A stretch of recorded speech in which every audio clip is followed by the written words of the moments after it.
안녕하세요. 최평구 회계사입니다. 스타트업을 위한 전문가의 맞춤 실무교육 세무회계 재무 분야 제7강을 시작하도록 하겠습니다. 아시다시피 가상기업 라이프사이클에 있어서 지금은 초중기 부분을 다루고 있습니다. 스타트업들이 가장 초반에 좀 세팅을 잘 하고 열심히 인풋을 많이 투입할 때죠. 창업 단계랑 초중기 단계. 이때 어떤 스타트업의 성패가 갈린다고도 볼 수 있습니다. 그러니까 이때 발생될 수 있는 경영 관리에 대한 어떤 이슈들, 그 관리 어떤 방안들 이런 것들을 여러분들이 좀 고민을 해보시길 바라는 입장에서 저희가 아무래도 창업 단계랑 초중기 단계에 많이 좀 집중이 배치되어 있습니다. 어떤 강의의 구성이나 내용들 잘 참고해 주시고요. 기업의 단계별 상황에서 저희 이제 세무회계 재무 분야에서 다룰 내용은 오늘 여기입니다. 이제 법인으로 전환하는 과정과 제품 개발을 수행하는 부분에 있어서 어떤 이제 특허를 신청하고 제품 생산을 시작한 이런 비용들에 대해서 세무적인 처리, 그 다음에 뭐 투자를 받기 위한 실사를 대비하기 위한 어떤 준비가 필요한지 이런 것들을 포괄적으로 다룰 겁니다. 제품 개발에 있어서 비용 처리라든지 어떤 개발비의 인식, 그 다음에 법인 전환에 대한 장단점 그런 것들을 살펴볼 예정입니다. 먼저 법인 전환 볼 겁니다. 법인 전환 정의를 한번 볼게요. 법인 전환이라 하면 개인 사업자가 기업 경영상 권리 의무의 주체가 되어 경영하던 기업을 이제 개인 사업주와는 독립된 법인이 기업 경영상 권리 의무의 주체가 되도록 기업의 조직 형태를 변경하는 것. 즉 개인 사업자가 자기 사업을 쭉 하다가 법인으로 전환하는 걸 말합니다. 법인으로 전환하는 게 뭐가 중요하냐? 뭐 중요하죠, 여러분들. 우선은 그 필요성에 대해서 지금 살펴보면 되는데요. 그 이유는 하나씩 볼게요. 자, 먼저 세금 증가입니다. 제가 개인 사업자예요. 개인 사업자면 최고 세율이 지금은 지방소득세 포함해서 41.8%인데 이제 세금이 하나 더 신설했죠. 2017년부터 과표 기준 5억 초과분에 대해서 40% 세율이 증가했기 때문에 그 증가분에 대한 세금 부담분 임팩트가 엄청날 거예요. 예를 들어 성실 사업자이신 개인 사업자 같은 경우에는 이미 소득 금액이 최고 세율을 넘어갔기 때문에 그분들의 세부담은 훨씬 더 증가한다. 그렇기 때문에 이 세부담 측면에서도 법인으로 전환하면 법인세 세율을 낮출 수 있기 때문에 많이 고민들 하고 계세요. 법인세가 낮아진다고 해서 나한테 무조건 이득이냐? 또 그렇진 않습니다. 기존의 첫 강의 때 개인 사업자와 법인 사업자 제가 비교해드렸죠. 그 비교 때도 말씀드렸지만 법인세율 자체는 개인 소득세율보다 낮지만 그 법인의 대표이사는 또 근로소득이란 형태로 급여를 가져갑니다. 그러면 그 개인 사업자 자체는 근로소득세를 또 내기 때문에 실질적으로 이중과세, 하나의 소득에 대해서 이중과세 여지가 있어요.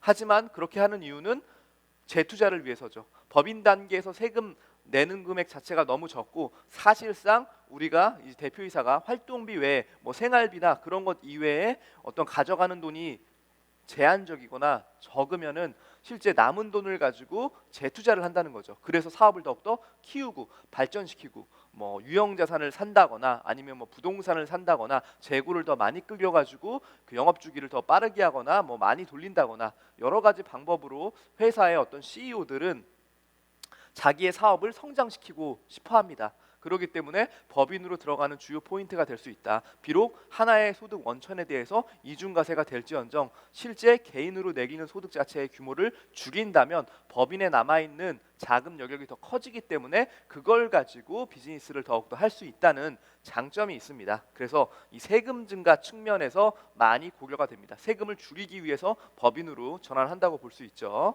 또 한 가지는 방금 말씀드린 대로 사업 규모가 점점 커질 경우에는 많이 고려가 돼야 됩니다. 그러니까 뭐 시설도 늘어나고 유형 자산, 뭐 장비들, 뭐 이런 것들 늘어나는데 개인 사업자가 어떤 격리 직원 뭐 한두 명 써가지고 정리하기에는 규모가 커진다는 거죠. 그런 것들을 법인화해서 체계적으로 관리할 필요가 있는 이제 어떤 행정 처리에 대한 문제일 수 있어요. 그러한 이유 때문에 또 법인 전환이 가능하고요. 투자 유치. 제가 뭐 유형 자산을 하나 사고 싶어요. 또는 뭐 부동산을 구매해서 거기에다 공장을 짓고 싶어요. 그럴 경우에 제 돈을 그러니까 이제 개인의 돈을 가지고만 뭐 차입을 해가지고 뭐 끌어들여가지고 그거를 하기에는 부담스럽죠. 부담스럽기 때문에 투자자를 많이 모집하는 경우가 흔합니다. 스타트업들한테는 되게 일반적이죠. 자금 조달, 지난 시간 자금 조달에 대해서도 많이 살펴봤었죠. 투자 유치를 위해서도 법인이 필요합니다. 왜냐하면 개인 사업자한테 어떤 투자자가 돈을 준다면 사실상 단순하게 차용서를 가지고 그냥 차입하는 경우, 한마디로 뭐 일정 이자를 지급하고 원금을 상환할 의무가 있는 그런 계약서를 가져가던가, 아니면 어떤 특정 사업에 대해서 수익 배분 약정서를 통해서 일정 수익을 나누는 방식으로 계약을 할 거예요. 근데 그런 것보다는 아예 법인을 세워가지고, 이 법인이라는 곳에서 기존에 있던 CEO가 있죠. 이 CEO 말고 투자자가 새롭게 주주로 들어오는 겁니다. 자금을 회사에 쌓아주고, 그러면은 이 비율이 뭐 5대 5다. 그러면은 이 법인으로부터 발생될 수 있는 모든 소득에 대한 자녀재산 청구권을 5대 5로 나눌 수 있다는 거죠. 항구적인 권리를 갖게 됩니다. 이런 것들을 등기를 통해서 보장받기 때문에 투자자는 확실히 개인 사업자보다 법인을 더 선호할 수 있다. 그래서 투자 유치를 위해서 법인 전환의 필요성이 고려되는 사항이고요. 또 정부 지원 사업을 받을 때 이미 그 요건 자체가 법인만 가능하다, 이런 요건들이 있어요. 특정 사업에 대해서. 그럴 경우에는 아무래도 정부 지원 사업을 받기에는 법인 전환이 더, 법인으로 전환하는 것이 수월하기 때문에 고려 요인이 될 수 있고요. 그 다음에 각종 세제 혜택이 있습니다. 법인으로서 받을 수 있는 세제 혜택과 실제 법인 전환 과정에서 법과 어떤 세법상의 절차를 잘 준수한다면 그것들을 가지고 세제 혜택을 받을 수 있기 때문에 법인 전환을 할 수 있습니다. 예전 같은 경우에는 개인 사업자가 사업을 운영하다가 법인으로 전환을 할 때 이러한 세제 혜택이 미미했거나 없었어요. 그렇기 때문에 이걸 바꿀 때 너무 세금 부담이 커가지고 이건 안 되겠다, 뭐 이런 식으로 이제 아예 그냥 고려 요인에서 배제됐었죠. 하지만 세법이 개정되고 어떠한 이제 경제적인 부분, 실직이 달라지는 건 아니잖아요. 어떤 A라는 사업을 그냥 개인이란 주체로 운영을 하다가 그 사업을 법인으로 바꿀 뿐이에요. 이 사람이 거의 다 주주인 거고 100% 주주인 거고 또는 대표이사예요. 그렇기 때문에 실질은 바뀌지 않았거든요. 근데 어떤 조직 형태를 바꿈으로 인해 세금 유출이 커진다면 이게 부담이기 때문에 그렇게 안 했던 과거의 사례들이 있습니다. 그런 것들의 불합리한 점을 세법 개정으로 개선을 한 거죠. 자, 그래서 하나씩 살펴볼게요. 우선 법인 전환 제도의 특징을 먼저 보겠습니다. 자, 먼저 규정 준수. 그러니까 세법, 상법 등에서 요구하는 절차를 준수할 필요가 있겠죠. 왜? 준수를 해야지 세제 혜택을 받을 수 있죠. 조세 특례 제한법상 요건을 충족하는 법인 전환의 경우엔 각종 세제 혜택이 부여됩니다. 그러니까 추가적인 세유출이 없기 때문에 이렇게 전환을 통해서 법인으로 안정적으로 사업을 키울 수 있다는 거죠. 그리고 법인으로 전환해야 예를 들어 나중에 자녀들에게 상속 증여 문제도 좀 더 텍스 플래닝이라는 관점을 가지고 접근할 수 있어요. 그래서 법인이라는 거는 장기적으로 사업이 뭐 계속 루틴하게 유지되지 않는 이상 반드시 고려해야 될 부분이다. 사업이 항상 커지고 성장함에 따라 이제 그 세금을 어떻게 관리하고 어떻게 플래닝을 짜냐에 따라서 실제 내가 절세 효과를 볼 수 있기 때문에 그런 부분. 그 다음에 아까 말씀드린 대로 다양한 요건에 의해서 정부 지원 사업에 대한 부분, 투자 유치 등등 그런 부분을 고려할 때 법인은 많이 필요한 거죠.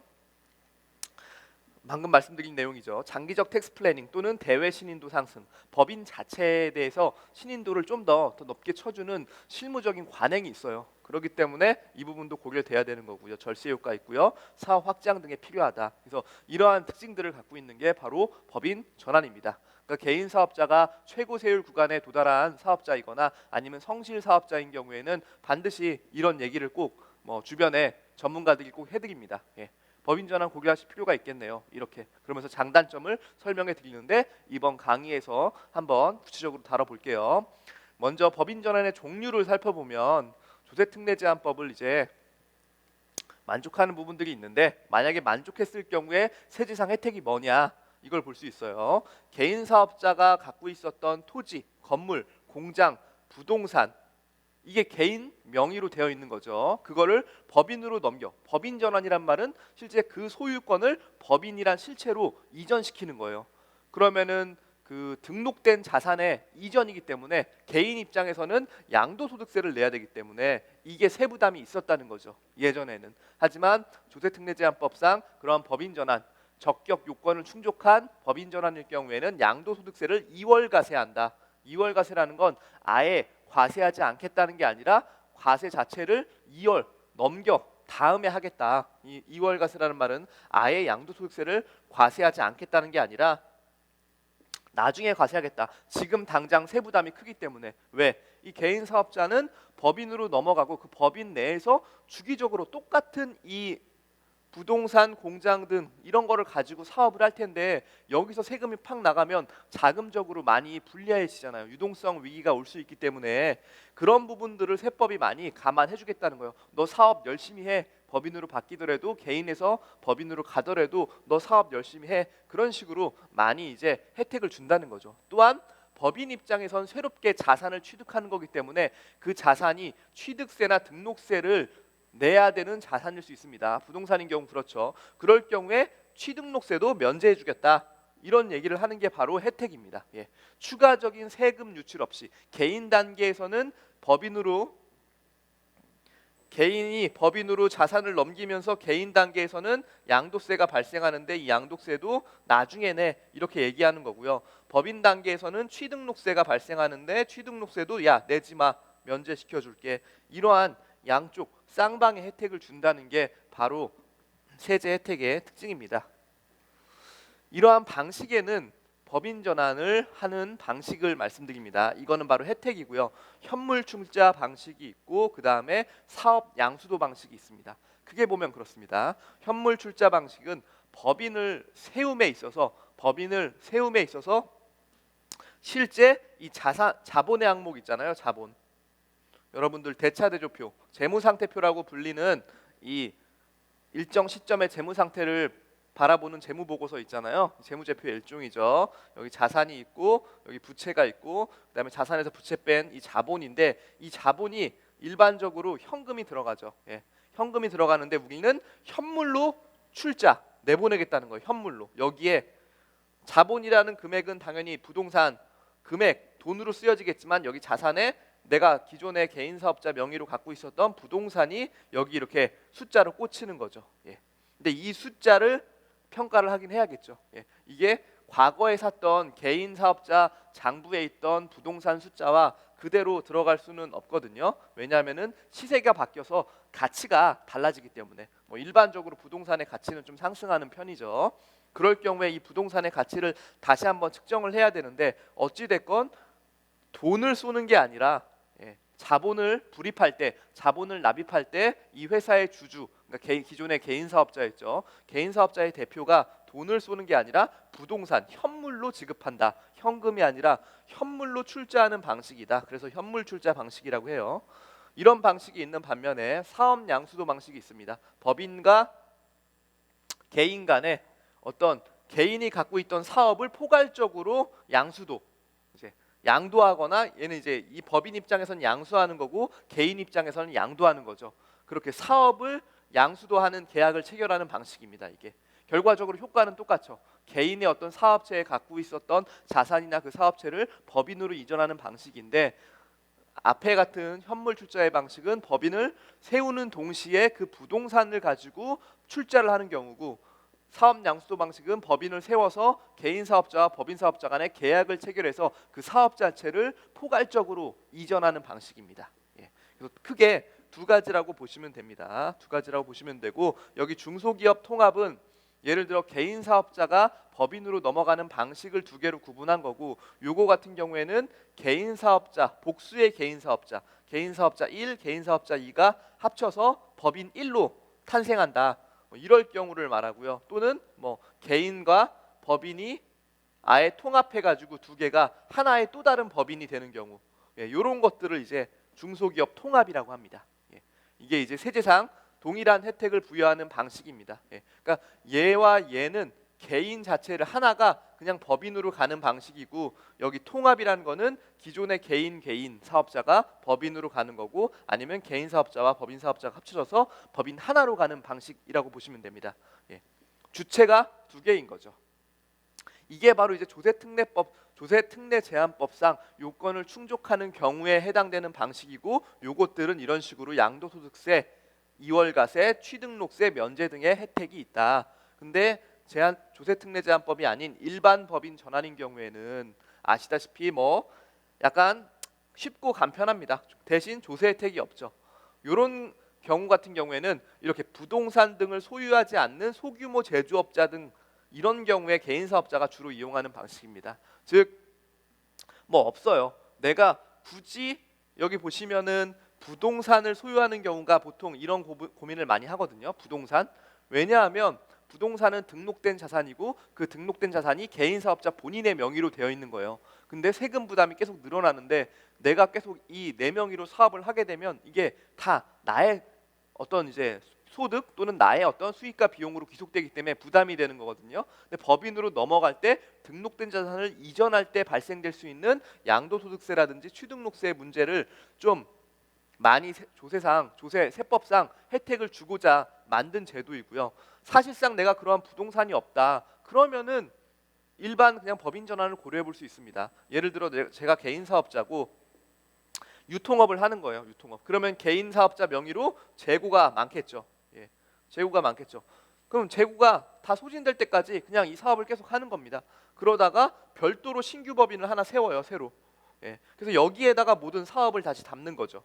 예, 이런 방식으로 이거는 제가 첫 번째 시간에도 말씀드렸는데 자연스럽게 넘어가는 겁니다. 법인, 개인 별도로 이렇게 있다가 여기도 세워가지고 모든 비즈니스를 조금씩 담는 거죠. 거기다가 예, 새롭게. 왜? 어차피 그 등록 자산이 이전되는 큰 건이 없는 그러니까 부동산이 없는 경우에는 이런 식으로 하는 게 그냥 더 깔끔할 수 있어요. 그러다가 재고를 다 소진하면 개인 사업자를 폐업하고 법인 사업자로 모든 사업을 몰아주는 거죠. 예, 그런 케이스가 있습니다. 예를 들어 지금 이 절차를 잠깐 보면 먼저 법인부터 설립하는 거죠. 법인 설립했다가 개인 사업자와 법인 사업자 간에 계약을 합니다. 예, 뭐 필요한 비품이라든지 어떤 유형 자산을 넘김에 있어서 근데 등록 자산이 아닌 게 중요하죠. 등록 자산이면 이러한 양도소득세나 취등록세에 대한 어떤 세금 부담이 생기기 때문에 그런 부분은 좀 고려하셔야 되고요. 법인으로 재산을 이전한 다음에 개인 사업자는 폐업한다. 이런 방식입니다. 그래서 이 과정에 개인 사업자와 법인 사업자가 계약할 필요가 없다. 거의 재고가 없고 우리는 실무적으로 지금 집기 비품이 있는데 이런 거를 넘길 필요는 없고 사실상 이거는 감가상각 다 끝났거나 아니면 한 번에 비용 처리했기 때문에 지금 개인 사업자 명의의 장부에 남아 있는 자산이라고 할 게 없어요. 그럴 경우에 그냥 법인의 그 자산으로 비품을 그냥 쓰시면 됩니다. 예. 그러한 이제 사물을 위한 부분들은 만약에 재고가 있으면 재고를 넘기는 계약을 해야겠죠. 예, 재고를 넘기는 계약을 해야 되는데 이럴 경우에 부가가치세가 발생되기 때문에 부가가치세 매입 매출로 보면은 서로 이제 똔똔이죠. 그래서 이제 상쇄되는데 자금의 유출입은 좀 있을 수 있겠죠. 타이밍 디퍼런스는 좀 있을 수 있겠지만 그런 것들로 그냥 대체하는 거죠. 또는 아까 말씀드린 대로 재고가 다 소진될 때까지 그냥 개인 사업자와 법인 사업자를 병행해서 운영하는 거예요. 예, 이제 팔리는 건 이제 개인 사업자 재고 위주로 팔고 새로 매입하는 건 법인 사업자가 신규로 매입하는 거죠. 법인의 그런 운영 자금을 쏴서 법인을 먼저 세우고요. 그런 방식이 자연스럽습니다. 그래서 이러한 일반 법인 전환에 대한 거는 지금 살펴보지 않고 위에 이 출자 방식에 대한 부분들의 특징들을 한번 보겠습니다. 먼저 현물 출자 방식 볼게요. 개인 기업 대표가 자신의 어떤 사업용 자산 부채를 포괄적으로 현물 출자하는 법인 설립 방법입니다.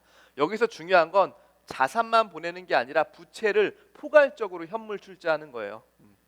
사업 양수도 마찬가지입니다. 기본적으로 사업 자체를 넘기는 거기 때문에 그 사업과 관련된 자산과 부채가 있어요. 자산 부채를 동시에 넘기는 거지 자산만 넘긴다든지 부채만 넘긴다든지 이런 거는 개념이 성립될 수 없는 거예요. 그래서 사업 양수도에 있어서도 여기 개인 기업의 사업용 자산 및 부채를 포괄적으로 인수한다. 누가? 신규 법인이. 예, 그런 방식이고요. 다시 올라와서 현물 출자에 의한 거는 현물 출자는 법인 설립 절차부터 현물 출자라는 방식으로 법인을 설립하기 때문에 상당히 까다롭습니다. 현금으로 돈을 싸서 들어가면 누구나 식별할 수 있는 그 금액의 가치가 인정되고 그게 자본 등기가 이루어지는데 부동산의 가치를 금액으로 따지는 건 쉽지 않죠. 그렇기 때문에 그런 것들을 확인하기 위해서 법원의 검사인의 조사를 받는 등 그 절차가 복잡합니다. 예, 비용도 많이 들어요. 예를 들어 이걸 하기 위해서는 부동산이 있으면 감정평가법인으로부터 감정평가 부동산을 받아야 되고요. 그 다음에 회계사가 있으면 채권 채무가 존재한다, 개인 기업에. 그럼 채권 채무 조회를 날려서 그거를 제3자로부터 확인을 받아야 돼요. 예, 그거에 대한 회계사 수수료 비용들이 있고, 또한 이 현물 출자 방식을 쭉 진행하면서 컨설팅하는 자문료도 들겠죠. 혼자 하기엔 쉽지 않기 때문에 이 법인의 절차, 법무사 비용도 많이 들 테고, 그러한 각종 비용들이 상대적으로 사업 양수보단 많이 듭니다. 그래서 시일도 상당 기간 소요되고요. 예, 이 상법상 요구하는 현물 출자의 절차들이 있거든요. 그런 것들을 다 준수해가면서 진행이 되기 때문에 시일도 오래 걸리고 비용도 많이 듭니다. 예, 그래서 스타트업한테 잘 사용되는 방식은 아니에요. 스타트업이 예를 들어 법인으로 전환하면 이 사업 양수도가 더 많이 이용되는 편입니다. 개인 기업 대표가 발기인이 되어서 먼저 법인을 설립한 후 먼저 법인을 설립한다. 현물 출자는 내가 개인 사업자 갖고 있던 자산 부채를 그냥 통으로 넘기는 동시에 법인이란 주체가 설립이 되고, 사업 양수도는 개인 기업이 먼저 존재하는 상태에서 법인을 신규로 개인 기업 대표가 설립을 한 거예요. 그런 상황에서 양쪽이 계약을 하는 거죠. 전체 사업을 양수도하는 포괄사업 양수도 계약서를 쓰는 겁니다. 법인이 개인 기업의 자산 부채를 포괄적으로 인수함으로써 법인으로 전환하는 방법이다. 이때 법인 설립의 출자는 현물이 아닌 현금으로 설립된다.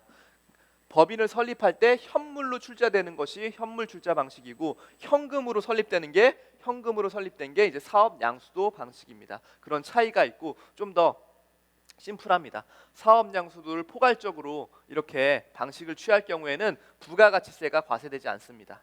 예.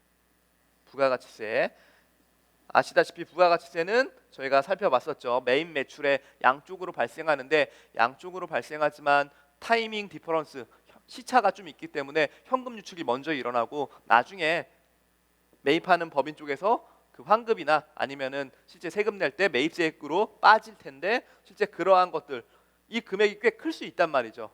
예를 들어 뭐 부동산이 뭐 10억, 몇십억이 돼요. 그러면은 뭐 5, 6억 부가가치세 나올 수 있거든요. 그 금액을 막연하는 것 자체가 부담이기 때문에 그러한 부담을 줄여주기 위해서 부가가치세를 과세하지 않습니다. 언제? 포괄사업 양수도 방식을 취할 때 그렇습니다. 그다음에 마지막으로 중소기업 간의 통합 같은 경우에는 아까 말씀드린 대로 개인 기업 간 또는 중소기업, 법인과 뭐 개인 기업 간의 통합에 의해서 법인을 신규로 설립하거나 기존 법인에 흡수 통합되는 방법입니다. 예. 개인 중소기업 간의 통합은 각각 개인 기업의 사업용 자산 부채를 포괄적으로 현물 출자해서 통합하는 방식이고, 중소기업과 법인 중소기업 간의 통합은 개인 기업을 신설된 법인 또는 종전의 법인 기업에 흡수시켜 통합시키는 방식입니다. 요거에 대한 절차는 어차피 방식, 이 두 가지 방식이 활용되는 부분인데 다자간의 통합인 거고요. 그거에 대한 세제상의 혜택은 양도소득세 2월과세와 취등록세 면제 혜택은 동일합니다. 하지만 이런 것들을 확인하기 위해서는 사후관리 요건들을 잘 챙기셔야 돼요. 예를 들어 법인 전환 고려사항 때 지금 구체적으로 설명을 드릴게요. 지금 상황은 이렇고 이런 것들을 그러면 언제 어떻게 해야 되냐, 이런 부분들에 대한 궁금점이 있으실 텐데요. 먼저 볼게요. 텍스 플래닝을 세울 때 이런 것들을 고민하시는 겁니다. 서두에 말씀드렸다시피 성실 사업자라든지 아니면 최고 세율 구간에서 내가 세금을 내고 있는 개인 사업자 같은 경우에는 장기적으로 아무리 봐도 내 사업이 너무 잘 될 것 같아요. 예, 돈 많이 벌 것 같아. 그러면은 개인 사업자로서 매번 최고 세율 돈 내는 거 40% 넘는, 유효세율 40% 넘게 내는 그러한 뭐 불합리한 건 아니죠. 뭐 그렇게 법을 준수해야 되니까 그 너무 많은 돈이 세금으로 한 번에 매년 나간다는 거죠. 예. 그런 것들, 사업이 더 커질 건데 더 많이 내? 안 돼. 절대 금액이 계속 커지기 때문에 법인으로 바꾸고, 말씀드린 대로 가업 승계, 가업 상속이나 증여를 위해서도 실제 장기적인 텍스 플래닝을 세울 때는 법인이 더 맞기 때문에 그러한 어떤 내가 세 규모 효과에 대한 시뮬레이션을 통해서 내가 법인 전환할 때 드는 비용은 이 정도지만 향후 내 비즈니스가 커질 때 발생될 수 있는 법인과 개인 사업자 간의 차이, 세효과, 물론 개인 그 법인 입장에서는 대표이사로 내기는 근로소득세에 대한 비용도 시뮬레이션 같이 해보셔야 되죠. 그렇게 토탈 발생될 수 있는 세 유출 비용과 개인 사업자 본인 자체가 갖고 있는 세유출을 비교해서 장기적으로 계속 비교하면 이게 갭 차이가 계속 나겠구나, 이런 거 고민하는, 그래서 어떻게 플래닝을 해야지, 이런 고민을 할 때 법인 전환할 필요가 있는 타이밍인 거고요. 또 하나가 2월 결손금에 대한 소멸입니다. 무슨 얘기냐면 개인 기업이 법인 기업으로 전환될 때 개인 기업이 갖고 있던 2월 결손금이 있다면, 만약에 최근에 세법 개정으로 인해 2월 결손금 10년까지 2월 공제되는 거죠. 예. 손실이 계속 누적돼 있어. 이 손실을 다음에 발생될 수 있는 이익으로 상쇄시킬 수 있다는 거죠. 상쇄시킨다면 그 발생된 이익이 줄어들면서 세금이 줄어드는 효과가 있으니까 개인 기업 같은 경우에는 이 2월 결손금을 다 써먹고 법인 전환해야 될 필요가 있습니다. 즉 개인 기업이 법인 전환될 때 기존의 개인 기업 입장에서 남아있는 2월 결손금은 승계가 안 돼요, 법인으로. 그렇기 때문에 2월 결손금을 잘 소멸하고 써먹는 것도, 시기적으로 언제를 할 거냐, 이런 부분에 있어서 고민이 필요하다는 얘기입니다. 2월 결손금 소멸. 또 조특법상 준비금의 일시 환입일 수 있습니다. 무슨 얘기냐면 개인 기업 같은 경우에는 조특법상 준비금을 지금 설정해 놓은 경우가 있을 수 있어요. 그렇다는 얘기는 이게 이제 여기 써 있는 대로 조세특례 제한법상 준비금 여러 가지 부분이 있죠. 뭐 연구인력 개발비 준비금도 있고, 그 준비금들이 먼저 쌓여지면 세제 혜택을 미리 받은 겁니다. 근데 개인 기업이 소멸하고 법인으로 전환이 될 때 이 준비금이 일시적으로 환입되기 때문에 개인 소득세가 일시적으로 확 증가되는 그러한 효과가 있어요. 예, 그렇기 때문에 준비금을 어떻게 잘 소멸시킬 거냐, 이거에 대한 고민도 필요합니다. 그러니까 개인 사업자 입장에서 법인 전환할 때 개인 단계에서의 개인 소득세가 확 늘어날, 시기적으로 한 번에 확 늘어날 가능성이 있습니다. 그래서 준비금 금액이 얼마 있으면 그거에 대한 세효과도 같이 분석할 필요가 있다. 그래서 법인 전환 고려할 때 필요한 사항입니다. 또한 영업 및 자금 상황 중요하죠. 내가 지금 현재 자금이 얼마 있고 실제 이러한 법인 전환을 할 때 드는 현물 출자 같은 경우에는 아까 말씀드린 대로 검사인 선임하는 비용도 있고 간평 수수료도 있고, 그 다음에 회계사 채권 채무 조회, 그 다음에 전체적인 플래닝 할 때 뭐 세무사나 회계사의 컨설팅 자문료가 또 들어갈 수 있죠. 각종 법무사 수수료까지 포함하면 자금 상황이 여의치 않을 수도 있어요. 내가 지금 영업에 집중해야 될 텐데 이런 거 확인하고 있다가 은근히 시간이 오래 걸리고 절차가 복잡한 부분, 뭐 계약서를 쓰더라도 사업령수도 뭐 변호사의 검토를 받는다거나 여러 가지 파악할 뭐 요인들이 있죠. 그런 것들을 잘 고려해야 된다. 그 부분도 하나의 예가 될 수 있고요. 그 다음에 업무 시기입니다. 보통 연말이 장부 결산도 하고 부가세라든지 뭐 법인세 또는 뭐 5월이면 종합소득세 신고도 해야 되는데, 그런 신고 업무가 많이 몰려 있는 상황에서 이런 것들을 다 정리를 한다면 좀 업무가 과중되는 편이 있기 때문에 실무적으로는 기중에 6월 말 기준 뭐 어떤 시기를 정해서 업무적으로 이제 부담이 덜 되는 시기에 법인 전환을 하는 경우가 많습니다. 여기까지가 이제 법인 전환에 대해서 전체적인 내용입니다. 그러니까 여러분들이 실질적으로는 어떤 개개인의 어떤 사업 상황에 따라서 법인 전환을 언제 할 건지, 어떤 방식으로 할 건지는 다 달라질 수 있습니다. 하지만 이러한 고려 포인트들을 갖고 어떠한 장단점을 비교하고 스타트업 분들이 법인 전환을 언제 어떤 방식으로 해야겠다, 이러한 의사결정이 설 수 있게 대략적인 설명을 드린 겁니다. 넘어갈게요. 자, 그 다음에 제품 개발에 대한 얘기입니다. 제품 개발. 그 중에 이제 개발비라는 항목이 나오는데요. 개발비 같은 경우에는 여기 써 있죠. 신제품, 신기술 개발을 위해 발생한 비용으로서 일정 기준을 충족하는 경우 무형자산으로 인식이 된다. 무슨 얘기냐면 제가 연구 인력 개발 직원을 고용했어요. 그 사람은 어떤 어플만 개발하는 거, 서비스, 웹 서비스 기획 막 엄청 하고, 또는 어떤 특허를 가지고 제품을 막 개발하고 있어요. 그 사람의 드는 인건비, 그 다음에 그 프로젝트 연구에 발생될 수 있는 재료비나 어떤 집기비품, 장비, 이런 비용들이 발생하잖아요. 그 비용들을 어떻게 바라볼 거냐라는 관점입니다.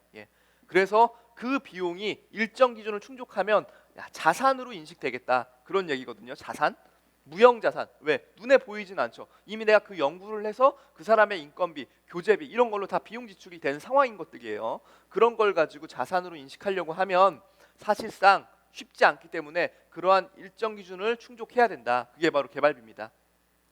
왜 이거를 잡으려고 할까요? 개발비 인식을. 여러 가지 이유가 있겠지만 우선은 투자입니다.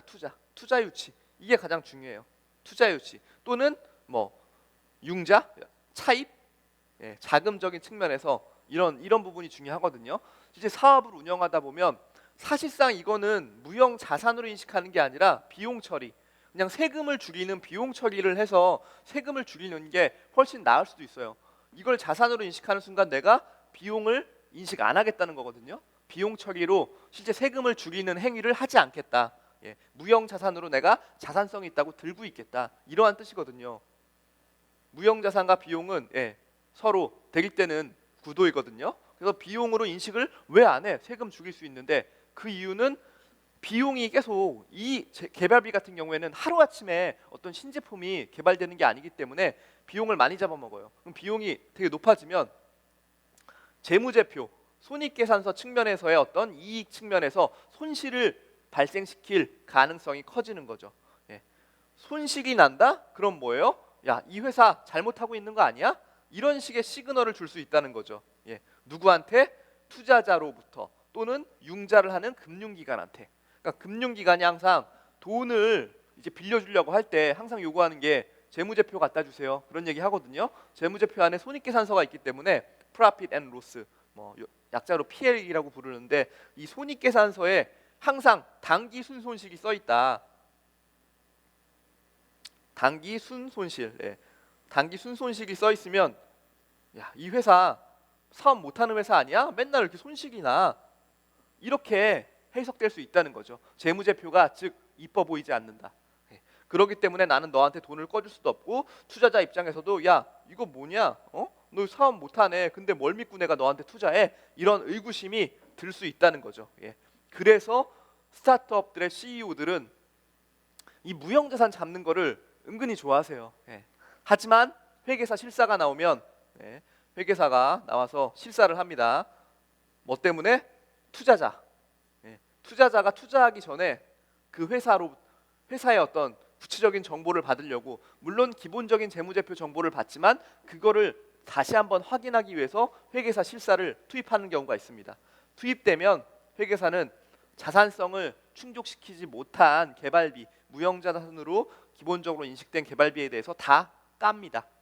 다 손상 처리하는 경우가 부지기수에서 부지기수. 저도 임의감사 나갈 때 어떤 투자자의 요청에 따라서 회계사 실사를 해서 그 회사를 가면 그 회사의 기술력은 탄탄해요.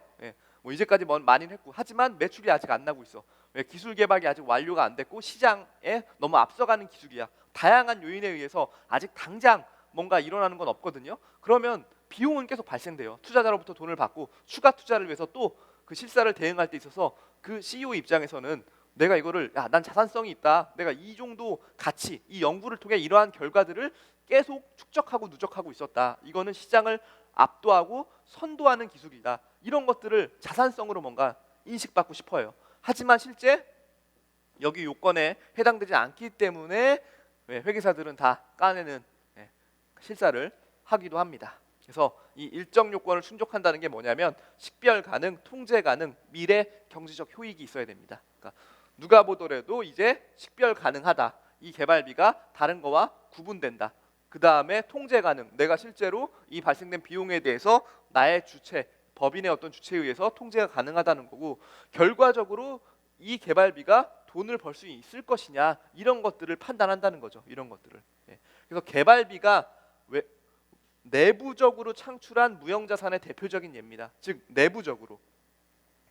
외부적으로 창출된 무형자산은 뭘까요? 대표적인 거 특허권. 저희가 특허를 받기 위해서 돈을 지급하죠. 특허청에 출원을 하고 출원 비용들이 발생하죠. 변리사 수수료도 발생하고 그런 수수료는 저희가 외부에 돈을 지급하고 받은 권리 증서, 특허권이 있죠. 그런 것들은 내부적으로 발생시킨 게 아니죠. 저희가 돈을 외부에 지급하고 얻은 권리니까 이 권리가 경제적으로 미래 경제적 효익이 있다는 거죠. 식별 가능. 누가 보더라도 특허권이란 권리를 제3자 기관에서 인정해줬고 통제 가능. 이거는 회사 거라는 거죠. 회사의 명의로 되어 있고 실시권자 또는 발명자가 회사의 대표이사다. 이런 식으로 이미 인정이 되어 있고 이 특허를 가지고 이 특허는 독보적이기 때문에 이 시장에서 이 특허가 없으면 판매를 못해. 그러면 미래 경제적 효익이 확실히 있기 때문에 이러한 특허권들은 무형자산의 인식 요건을 충족합니다. 그 다음에 외부적으로 창출, 외부에 비용을 지출한 케이스가 되는 거겠죠. 예. 개발비는 내부적으로 창출된 무형자산의 대표적인 예입니다. 인식 기준 볼게요. 우선 연구 단계와 개발 단계가 있어요. 기본적으로 이해하시는 건 연구 단계에서 발생될 수 있는 비용은 다 무형자산의 인식 요건에 해당되지 않는다. 이렇게 보시면 됩니다. 근데 대표이사님들이, CEO분들이, 스타트업의 연구개발 팀장들이 보통 이 부분 단계에서도 자산으로 잡으려고 하십니다. 그게 이제 좀 저희 회계상 인식될 수 있는 기준과 어긋나기 때문에 인정이 안 돼요. 인정이 안 되지만 실사를 받기 전까지는 누구도 이 부분에 대해서 터치를 잘 안 하기 때문에 그냥 자산으로 달려있는 경우가 있어요. 하지만 내가 투자를 받는다든지 어떤 기술성을 재평가 받을 때 이러한 부분이 다시 한번 평가가 된다면 손상 평가를 해가지고 다시 이 무형자산이 인식 안 될 가능성이 크죠. 예. 여기 보시면 단순하게 새로운 지식을 얻고자 하는 활동이고 연구 결과나 어떤 지식을 탐색, 평가, 응용하는 활동, 요 정도예요. 어떤 대체안을 탐색하는 활동. 그 다음에 이런 거에 대해서 최종적으로 평가, 설계, 어떤 대체안들을 제안. 앞단에 개발하기 전 단계에서 뭔가 단순하게 연구하는 활동들이라고 보시면 됩니다. 그 다음에 개발 단계는 뭐냐면 생산이나 사용 전에 시제품과 모형을 설계, 제작, 시험하는 활동. 이제 실제 본격적인 대량 생산 전에 시제품, 모형 설계 되게 구체적으로 가는 거예요. 이 제품을 팔기 위한 시제품 제작. 이런 것도 이제 개발 단계라는 거죠. 이런 것들을 하기 위해 연구하는 단계는 윗단계고 새로운 기술과 관련된 공구지구, 주형 이런 금형들을 설계하는 활동. 그 다음에 상업적 생산 목적으로 실현 가능한 경제적 규모가 아닌 시험 공장을 설계, 건설, 가동하는 활동이다. 신규 또는 개선된 제조 장치, 제품 공정 시스템이나 용역에 대한 최종적으로 선정된 안을 설계, 제작. 뭔가 실제 지금 당장 대량 생산이 들어가기 전 단계로서 발생될 수 있는 개발, 그런 비용들, 그러한 연구 인력 비용들은 개발 단계로 보겠다. 이러한 의미입니다. 무형자산의 인식 요건은 아까 말씀드렸긴 했지만 구체적으로 살펴보면 6가지 인식 기준을 만족하는 개발비, 이런 경우에는 무형자산으로 식별이 가능합니다. 여기 보세요. 무형자산을 사용하거나 판매하기 위해 완성될 수 있는 기술적 실현 가능성. 그 다음에 실제 무형자산을 완성해서 사용하거나 판매하게 하는 기업의 의도와 능력. 의도가 없으면 비용 처리해서 그냥 날리면 됩니다. 굳이 이거를 무조건 자산으로 잡아야 된다, 그런 게 아니거든요. 그 다음에 실제 그 능력이 있어야 되죠. 이 무형자산을 활용해서 경제적 효익을 얻을 수 있는 기업의 능력과 의도가 동시에 있어야 돼요.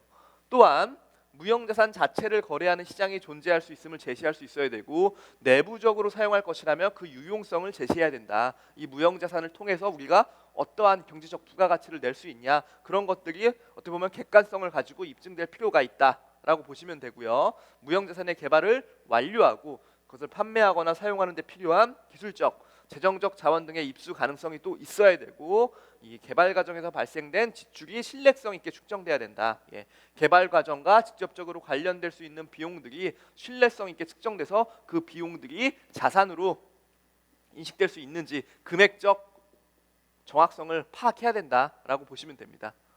이게 개발비 인식 요건입니다. 그래서 연구 단계, 개발 단계 아까 말씀드렸어요. 그래서 실질적으로 생산 단계까지 크게 살펴볼 수 있는데 먼저 연구 단계에서는 어떠한 연구원의 인건비, 그 다음에 그 사람이 실험, 자재비, 프로젝트 비용들이 발생하죠. 그런 것들이 발생 시점에는 무조건 비용으로 처리해야 된다. 이거는 무형자산의 인식 요건에 해당되지 않고 개발 단계에서 인식 기준을 충족하면 아까 6가지 기준 살펴봤죠. 인식 기준을 충족하면 개발비, 무형자산으로 잡을 수 있고 그렇지 않으면 경상개발비 비용으로 인식한다. 이건 비용 처리를 하겠다는 거예요. 생산 단계에서 뭔가 또 무형자산이 발생할 수 있다. 그럴 경우에는 이러한 무형자산, 개발 단계에서 무형자산으로 인식된 게 실제 생산이 돼서 팔리면 그게 만약에 제조와 관련돼 있는 무형자산 인식이라면 제조 원가를 구성하고 그렇지 않으면 발생 기간의 비용으로 인식한다. 예를 들어 어떤 A라는 특허권이 있어요. 그 특허권은 B라는 제품을 만들기 위해 온전하게 쓰여요. 그러면 A라는 특허권의 자산은 이 제품이 생산되는 동시에 그 원가가 있잖아요. 그 원가에 포함돼야 된다는 거죠. 왜냐하면 이 특허권은 온전히 비제품을 만드는 데 사용되기 때문에, 그러니까 비제품의 원가를 구성해야 된다라는 말이고요. 만약에 그러한 연관성이 없으면 이러한 특허권이나 이러한 무형자산은 그냥 기간에 따라서 비용으로 인식해야 된다라는 게 생산 단계에서 회계 처리할 수 있는 부분입니다. 여러분들 이런 것들을 뭐 내가 굳이 이런 것까지 알아야 돼? 대표이사가 아셔야 돼요. 예. 아셔야 되기 때문에 왜? 이런 것들을 보는 게 투자자 관점에서는 중요하기 때문이죠. 내가 투자자인데 내가 은행의 금융기관인데 실제 개발비가 어떤 요건에 따라서 어떻게 가는지 그분들은 인식하고 있거든요. 근데 대표이사가 이거 당연히 무형자산 아니에요. 우리는 이 정도 자산성과 기술성이 있다. 그 주장은 본인만의 주장인 거예요.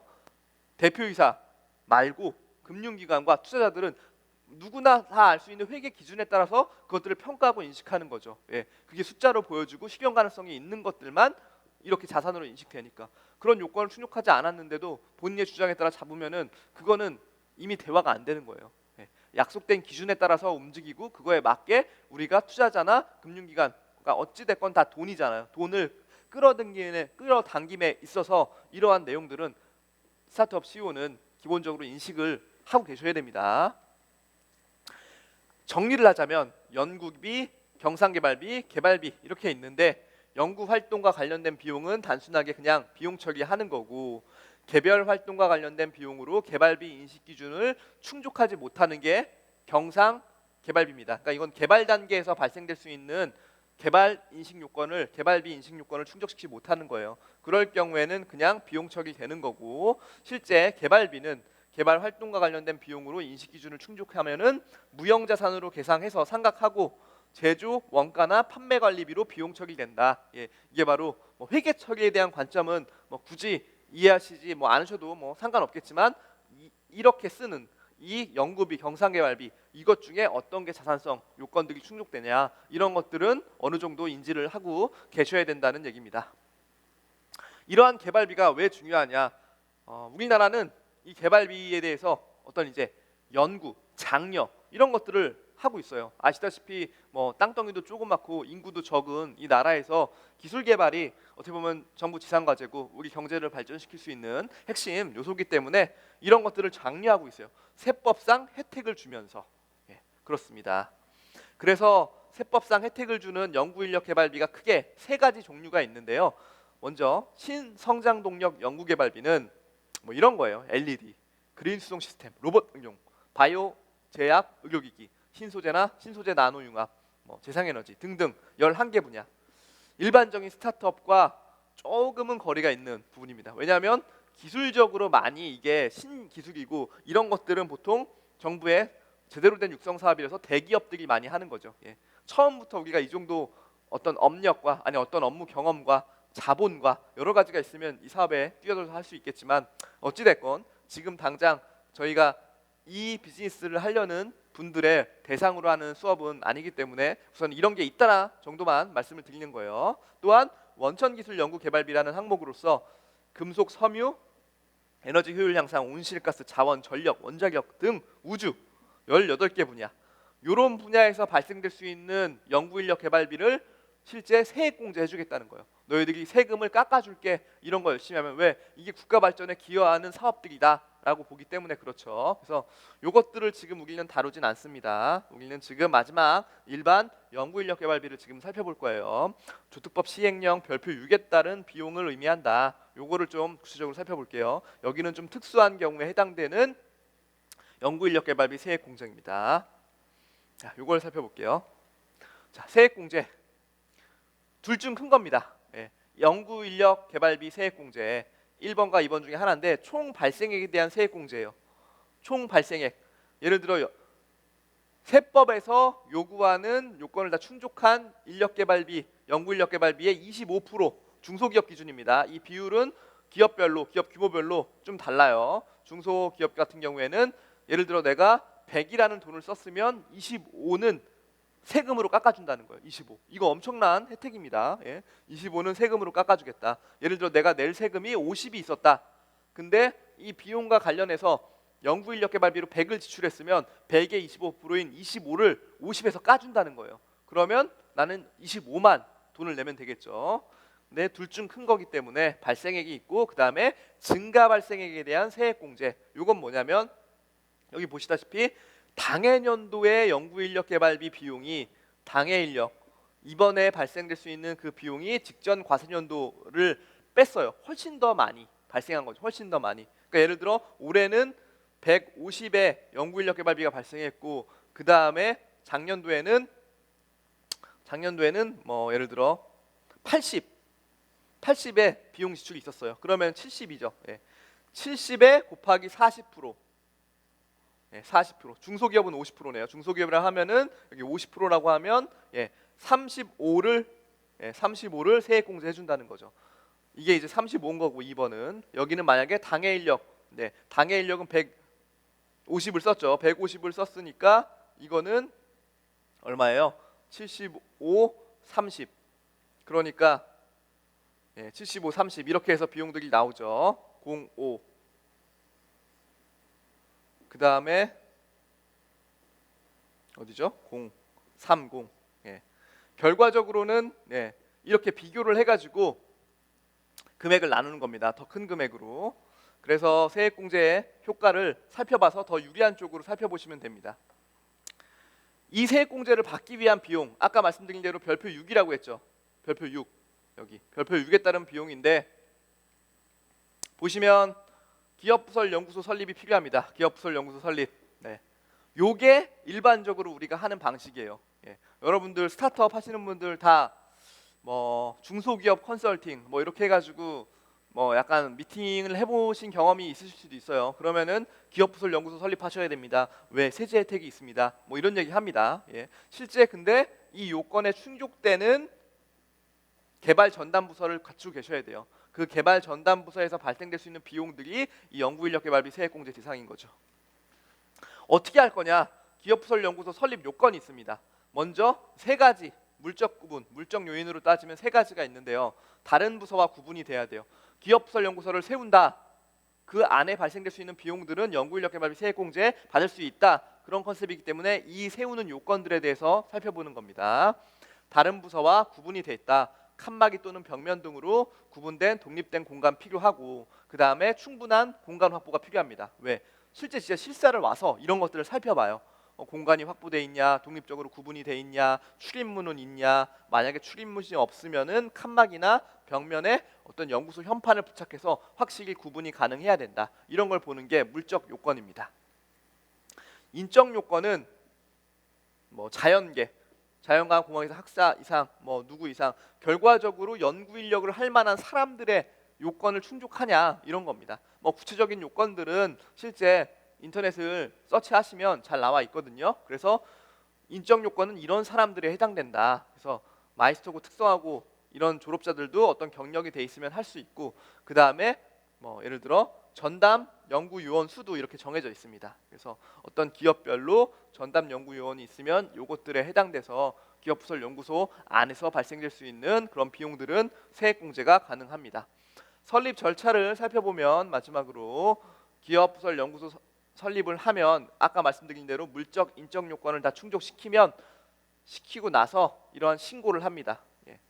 여기에다 신고를 하면 서류가 접수되고 이제 운영 상담이 이루어지고 그 다음에 실제 심사가 들어갑니다. 그래서 확인되면 인증서가 발급돼서 나오는 거고 그 다음부터 이 전담 부서에서 발생될 수 있는 인건비나 재료비 이런 것들이 세액공제 되는 겁니다. 다만 사후관리 요건을 충족해야 됩니다. 한번 이렇게 인증서 발급돼서 끝난 게 아니라 매번 그 요건들을 유지해야 돼요. 요건들이 또 바뀔 수 있고 갱신해야 되는 그런 부분이 있기 때문에 사후관리도 필요합니다. 지금 오늘 살펴본 건 법인 전환과 제품 개발에서 발생될 수 있는 비용, 그 비용을 어떻게 인식하고 실제 그 비용에 대해서 투자자 관점에서 금융기관에서 바라보는 관점, 그 다음에 그 관점에 대해서 우리가 어떻게 대응해야 되는지, 그 다음에 그 비용에 대해서 특정 요건을 충족하면 연구인력 개발비 세액공제 등의 세제적인 혜택도 있다는 걸 살펴봤습니다. 오늘 수업 듣느라 고생 많으셨습니다. 다음 시간에 뵙겠습니다. 감사합니다.